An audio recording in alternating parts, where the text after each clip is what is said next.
اپنے شو M B G specs کے ساتھ میں ہوں بلال غوری۔ آج کا دن بھی عدالتوں کے نام رہا۔ اسلام آباد ہائی کورٹ میں ایک اہم مقدمے کی سماعت تھی۔ جنرل اسد درانی نے اسلام آباد ہائی کورٹ میں پٹیشن دائر کر رکھی تھی کہ ان کا نام جو ہے وہ ECL سے نکالا جائے۔ اس پر اسلام آباد ہائی کورٹ کے جج جسٹس محسن اختر کیانی نے سماعت کرنے سے معذرت کیوں کر لی، آخر اس کی کیا وجوہات ہیں، اس حوالے سے ہم بات کریں گے۔ ایک اور اہم خبر یہ ہے کہ کپتان کے ایک کھلاڑی حسب روایت میدان چھوڑ کر بھاگ گئے ہیں۔ یہ کھلاڑی کون ہیں اور انہیں کیوں راہ فرار اختیار کرنا پڑی، اس حوالے سے بھی ہم بات کریں گے۔ لیکن سب سے پہلے ہم بات کا آغاز کرتے ہیں کل جو مقدمہ زیر سماعت تھا اسلام آباد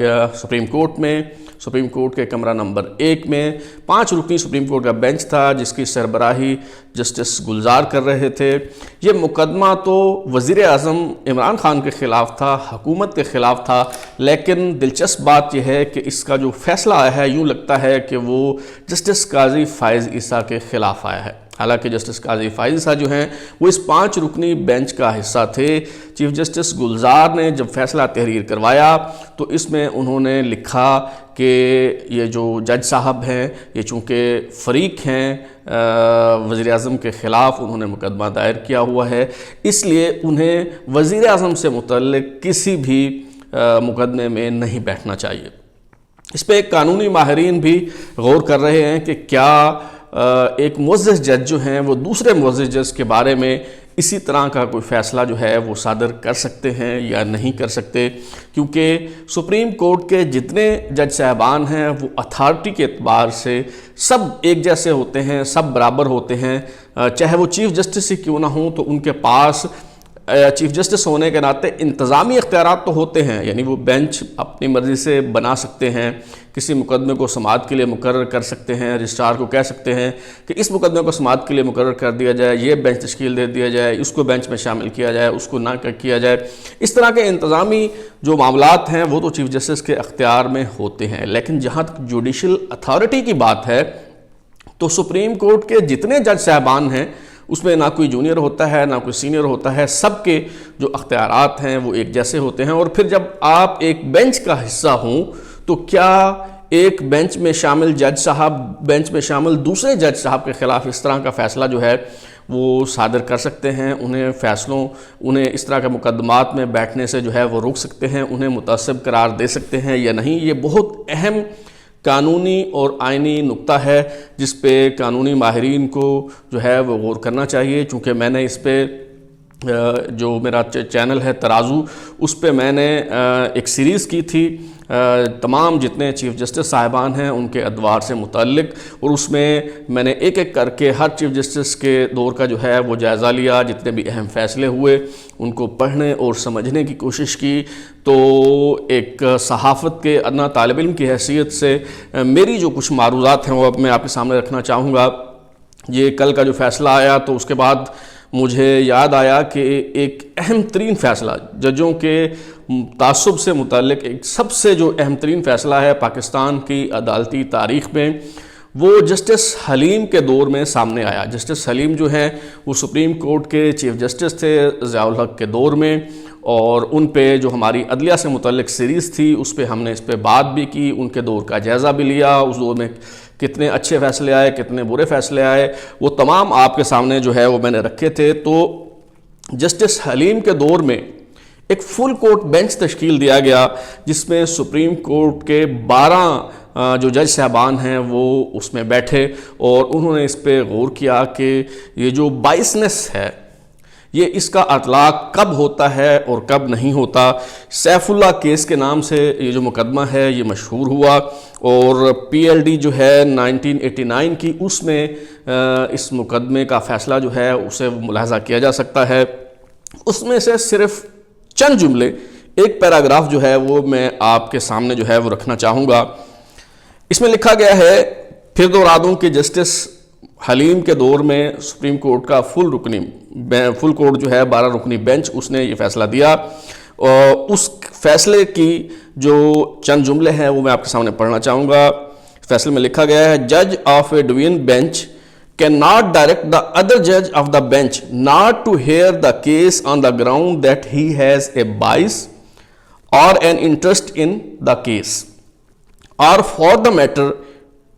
as any other ground what's ever. PLD 1989 میں یہ فیصلہ جو ہے وہ درج ہے، ملاحظہ کیا جا سکتا ہے. جیسے میں نے پہلے عرض کیا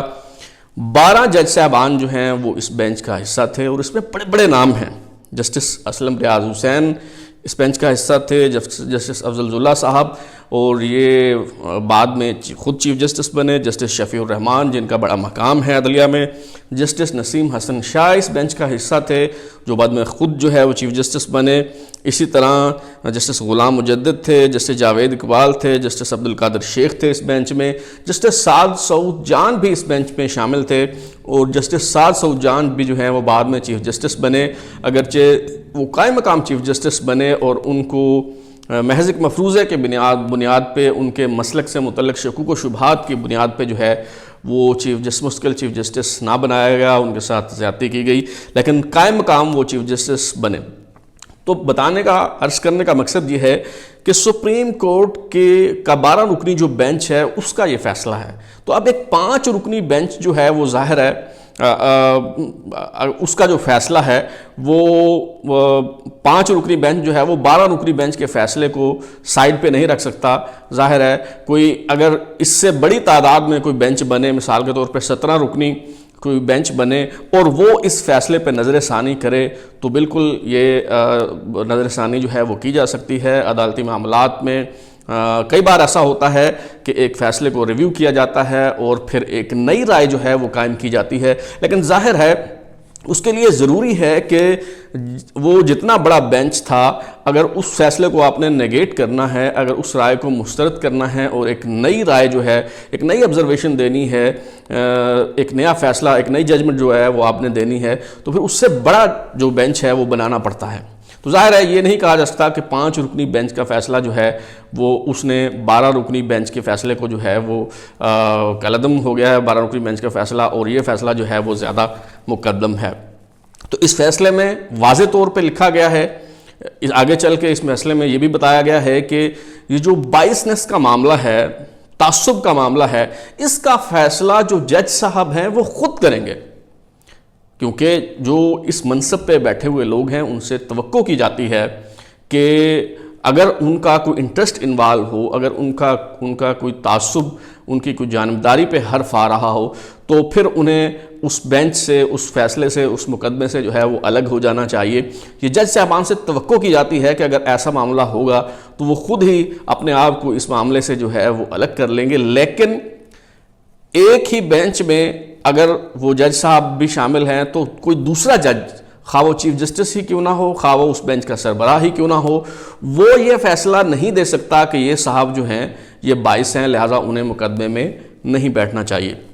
تو اس حوالے سے جو آئینی اور قانونی ماہرین ہیں وہ یقیناً اس پہ غور کریں گے، جج صاحبان بھی غور کریں گے اور اس پہ جو ہے اس کی ضرور وضاحت آنے والے دنوں میں سامنے آئے گی. تو ہم چلتے ہیں اگلے ہمارے موضوع کی طرف. جیسے میں نے شروع میں عرض کیا کہ اسلام آباد ہائی کورٹ میں ایک اہم ترین مقدمے کی سماعت تھی. ISI اور MI کے سابق سربراہ جو ہیں جنرل اسد درانی، انہوں نے اسلام آباد ہائی کورٹ میں پٹیشن دائر کی ہوئی تھی کہ ان کا نام ایگزٹ کنٹرول لسٹ سے نکالا جائے. جو اس کیس کی سابقہ سماعت تھی اس موقع پہ وزارت دفاع کی طرف سے یہ الزام عائد کیا گیا تھا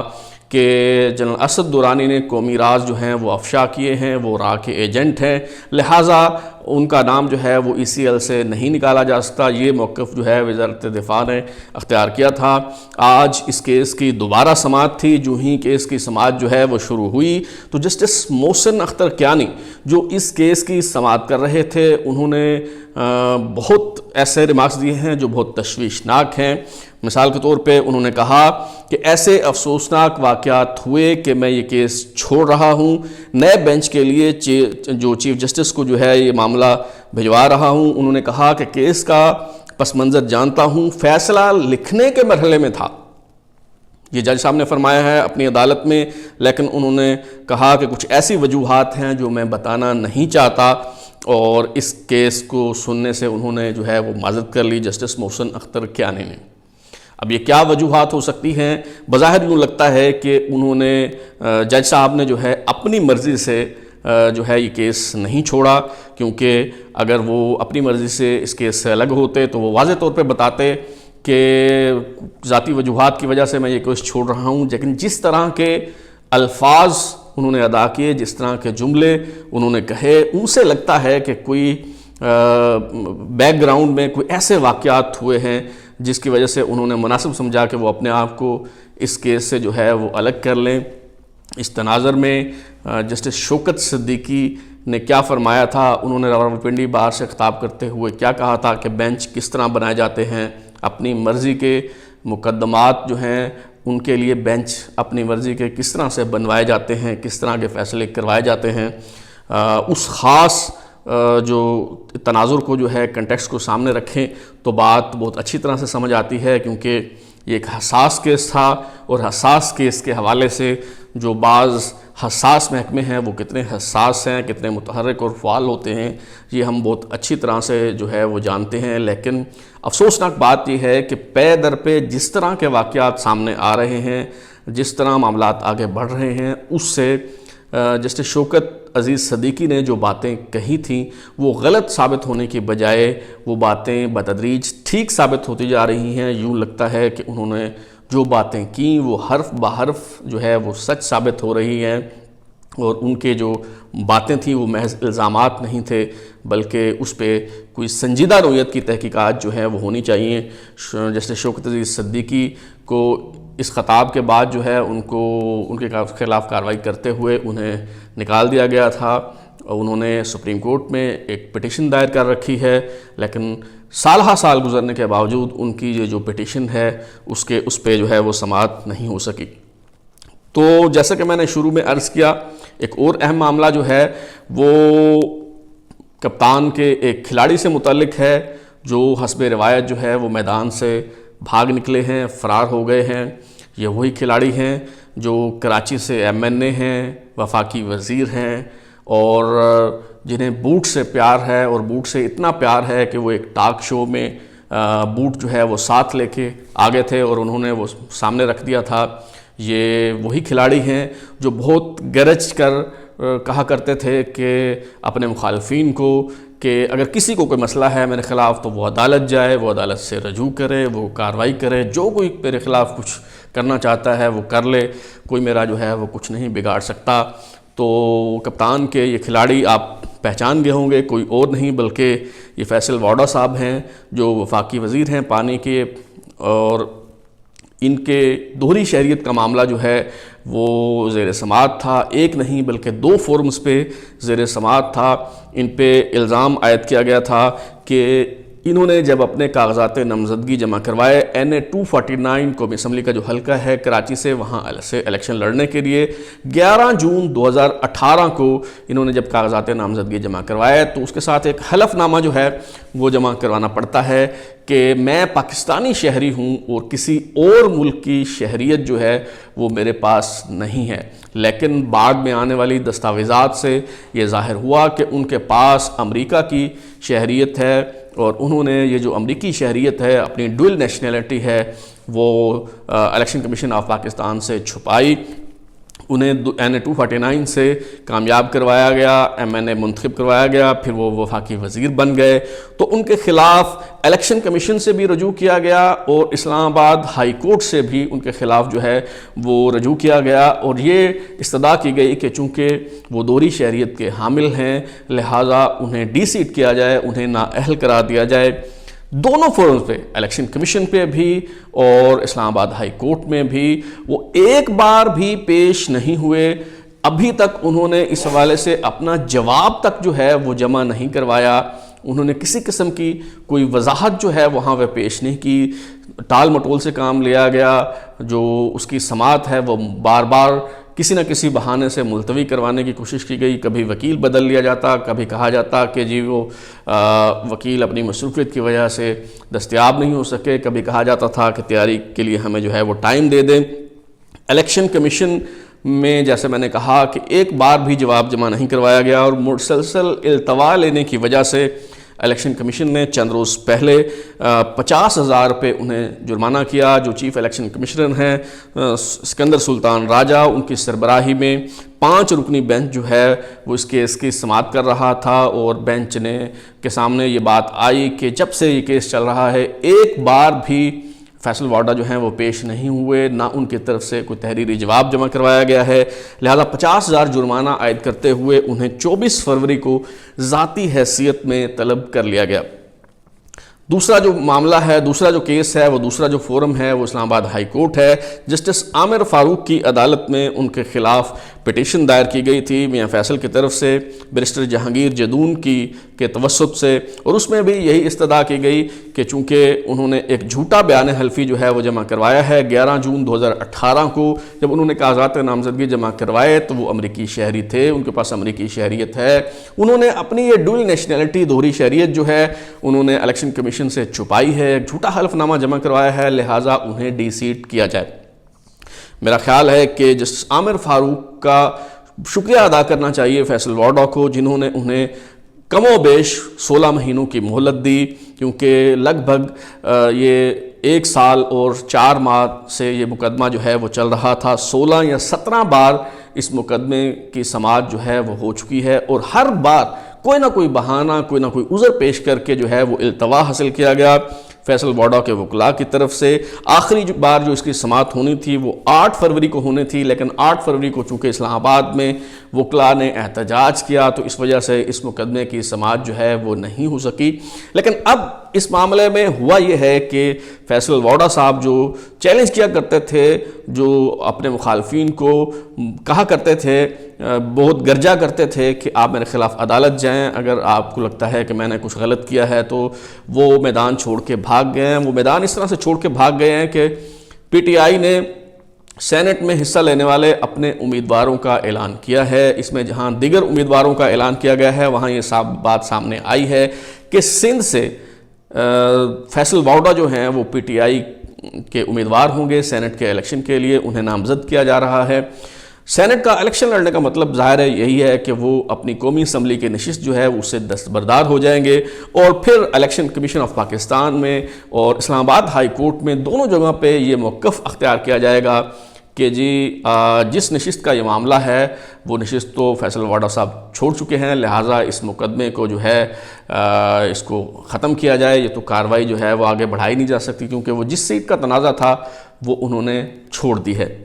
لیکن یہ سیٹ چھوڑنے کے باوجود فیصل وارڈا صاحب جو ہیں جب وہ سینیٹر منتخب ہو جائیں گے تو وہ وفاقی وزیر کا عہدہ جو ہے وہ اپنے پاس جو ہے وہ رکھ سکیں گے.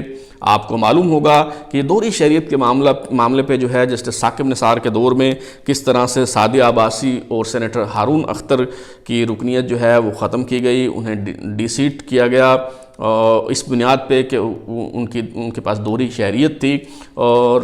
ابھی ایک دوہری شہریت کا حامل شخص جو ہے وہ پہلے قومی اسمبلی کا ممبر رہا، اب سینیٹر منتخب ہوگا اور مسلسل جو ہے وہ وفاقی وزیر کے عہدے پر بھی جو ہے وہ براجمان رہے گا. یہ ظاہر ہے نئے پاکستان میں ہی ہو سکتا ہے. صرف یہی معاملہ نہیں، فیصل وارڈا صاحب کے حوالے سے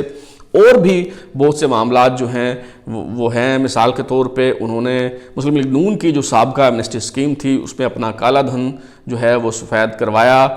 اس کے باوجود جب انہوں نے کاغذات نامزدگی جمع کرایا الیکشن لڑنے کے لیے تو ان کاغذات نامزدگی میں انہوں نے اپنی 9 جائیدادیں جو ہیں وہ ظاہر نہیں کی. دا نیوز انگریزی اخبار کے ایک رپورٹر جو ہیں فخر دورانی، وہ اپنی سٹوری میں اس کی باقاعدہ تفصیل بتا چکے ہیں کہ یہ جو 9 ان کی پراپرٹیز ہیں وہ کہاں کہاں پہ ہیں جو انہوں نے چھپائی ہیں، کنسیل کی ہیں، اور الیکشن کمیشن میں کاغذات نامزدگی جو ہے وہ جمع کرواتے وقت انہوں نے ظاہر نہیں کی. لیکن اس کے باوجود وہ اپنے عہدے پہ براجمان ہیں، ان کے خلاف کسی قسم کی کارروائی نہیں ہو سکتی، کوئی ان کا بال بھی بیکا نہیں کر سکتا کیونکہ وہ ایک لاڈلے کے لاڈلے ہیں. اب تک کے لیے اتنا ہی. بلال غوری کو اجازت دیجیے، انشاءاللہ پھر ملاقات ہوگی پیر والے دن. تب تک کے لیے بلال غوری کو اجازت دیجیے. اگر آپ کو ہمارا یہ شو پسند آیا تو اسے لائک کریں، کامنٹ کریں، شیئر کریں، اور ہمارا چینل سبسکرائب کرنے کے بعد بیل آئیکن یعنی گھنٹی ضرور دبائیں تاکہ آپ کو نئی ویڈیوز کے نوٹیفیکیشنز ملتے رہیں. اللہ حافظ.